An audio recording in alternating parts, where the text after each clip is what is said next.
Oy, oy, oy, what's up mga pare? Mga mare dyan sa tabi. Ngayon, today's lesson natin ay Venn diagram. Ito ba grade 7 math at wala na pong tigil-tigil pa. Magsisimula na tayo.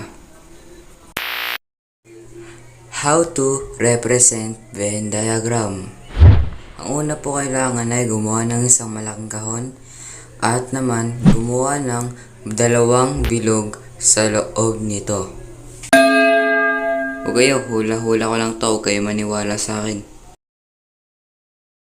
Back to topic. Draw a Venn diagram for the given set below.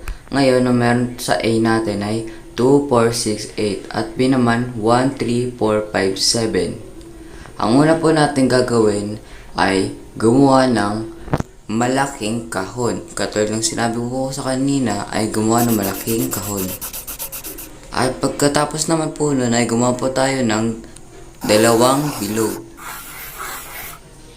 Next step naman po ay gagawa po tayo ng U sa taas po nun at A and B.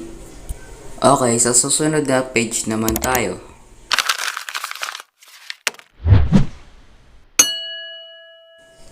Find the common elements in set A and set B. Kung di nyo po alam ang ibig sabihin ng common elements, ito po yung magkaparehas na numbers sa dalawang set.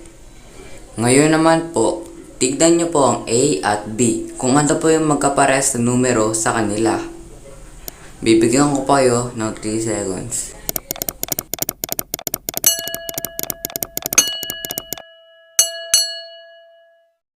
Ang nag-iisa lang po na magkaparehas na numero ay ang 4. Wait lang, paano ikaw? Ba't ka nag-iisa?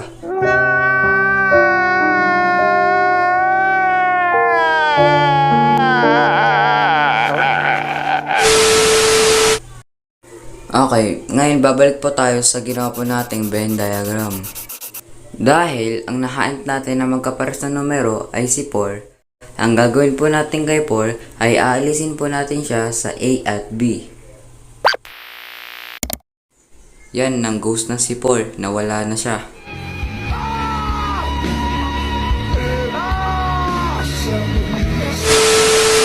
Okay.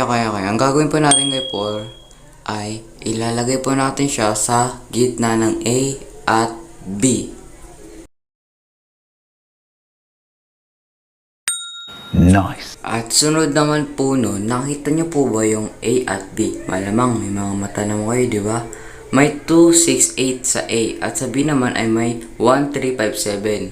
Yung mga natira po yan ay sulat po na sa loob. Example, A, 2, 6, 8. At sa B naman ay 1, 3, 5, 7. Grabe! Di na to example, answer na yun eh. Okay, di na natin kailangan si A at B. Kasi ang kailangan naman natin ay si U. Grabe, nagpalit. Paano po ba natin gamitin si U? Ganito po yan.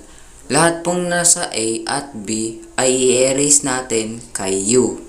Example, 1, 2, 3, and 4, at 5.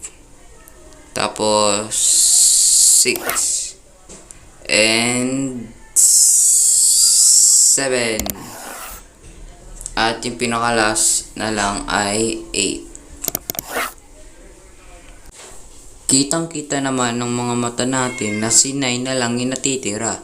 At kapag si 9 na lang natira ay pwede na natin burahin sila lahat maliban kay 9. At si 9 naman po ay gagamitin natin. Ilalagay po natin siya sa baba. Okay, yun lang yung lesson natin kasi sabi ko nga, Venn diagram lang pagkakasin natin at A at B lang yan, madali lang yan.